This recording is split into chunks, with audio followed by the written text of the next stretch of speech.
in my in my worldview, I do believe that often we're aware of our wounds. Sometimes we're unaware of our wounds, and I believe our wounds can even affect, in my view, a feeling of safety or non-safety.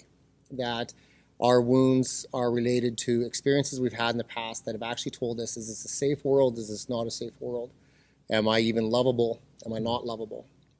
Is there such a thing as unconditional love? And I think a lot of us have wounds that have profoundly shaped our view of ourselves and even others. And in that way, too, makes us less willing to go vulnerable. Okay.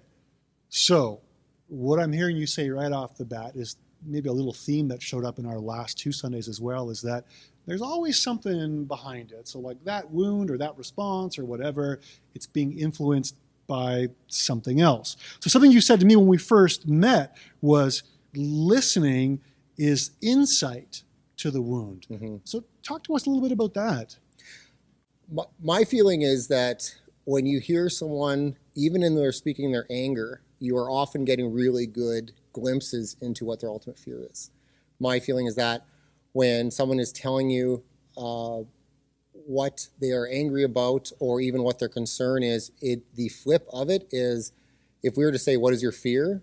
You could actually pretty easily gain insight into what that fear is. That fear often, in my opinion, is exclusion, or that fear is abandonment. That fear may be, do I even belong?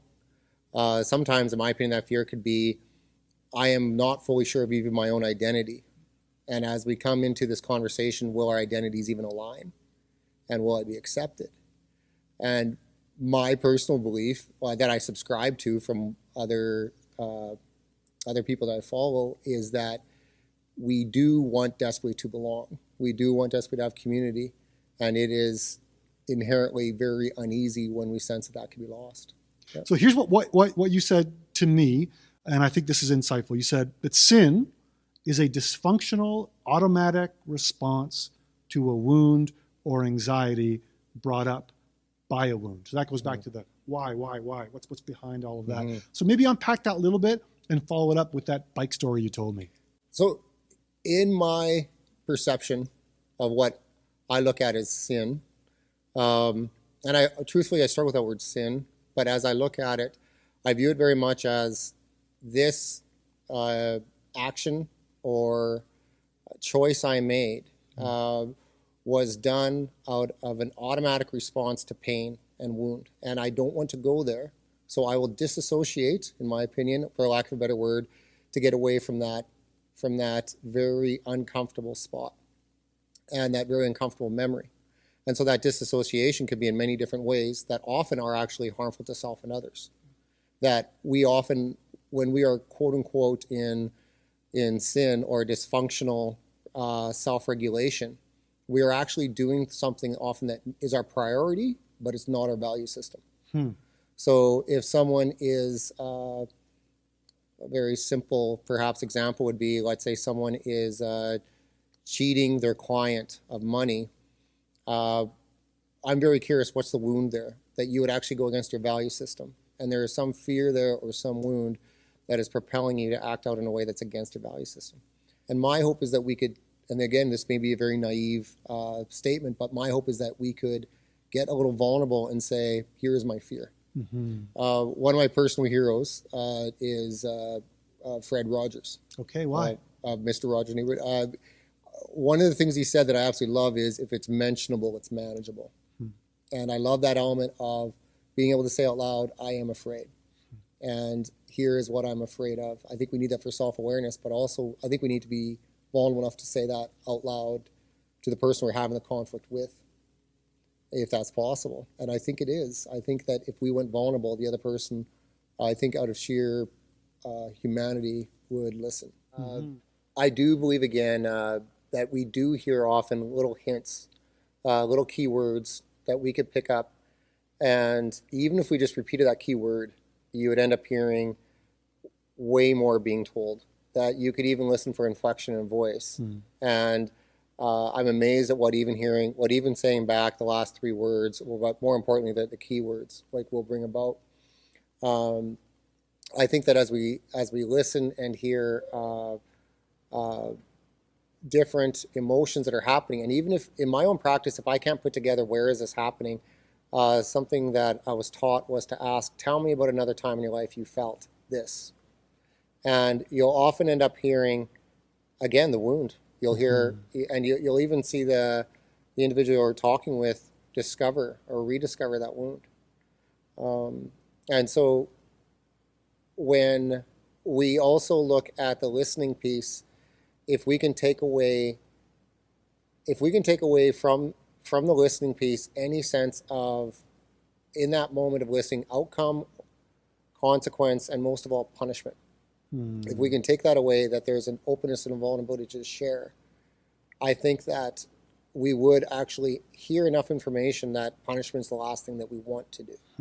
And with that too, I think that would be, at some level, like when I try to talk with people that I'm having a conflict with, or I see people talking, there is an element of like, give me the burden of knowledge. Give me that burden of knowledge of, you are obviously triggered, what is triggering you? And if I have that burden of knowledge, I am more likely to continue seeking community with you, because this is not an absurd jerk move. This is an unfortunate pain response that is counterintuitive to me wanting to communicate with you. But if I can look past that and you give me the burden of knowledge, I'll probably look past that and we can communicate. And that sounds like it takes effort, it takes time, and I guess love. And vulnerability.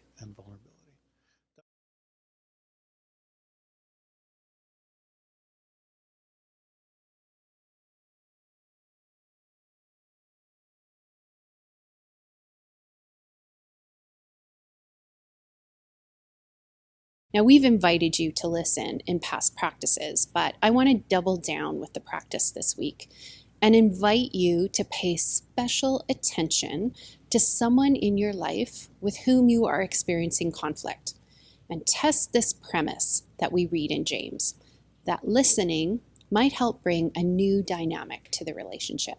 So, a reminder that real listening requires all of your attention. If you're distracted, you're not listening. So put away your phone and find space and time when you can give all of your attention to the person in front of you. Listen to understand and not to respond. In fact, might I suggest that in a significant conversation, you might limit yourself only to clarifying questions or remarks in response.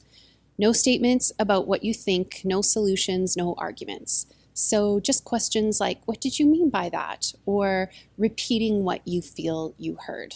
Listen deeply for what is going on behind the words, for the hurt and fears that the other person might have. Invite the Holy Spirit to enter into that conversation with you, to reveal to you things that may have remained unexamined in you, as well as give clarity and insight to the person that you're speaking with. In fact, deep listening is actually a way to make space for the Holy Spirit to do some work. And sometimes when we are too quick to speak, it's because we're taking controls back instead of letting the Spirit do the work. Here's a little tip from the Quakers, who practice listening very intentionally in community by sitting silently with one another in a circle in one iteration of their worship service. Now, the intention of this is that they would listen to God's prompting within them and then to one another when someone is prompted by the Spirit to speak. And this is what they say. Listen to another person as if God is speaking. And listen as if the Spirit is listening in you. Now, this does not mean that another person speaks with the authority of God or that we have complete discernment within ourselves, but rather it recognizes that our bodies are the only receiver stations that we have, and so God uses them to reveal God's self and to offer God's self to us.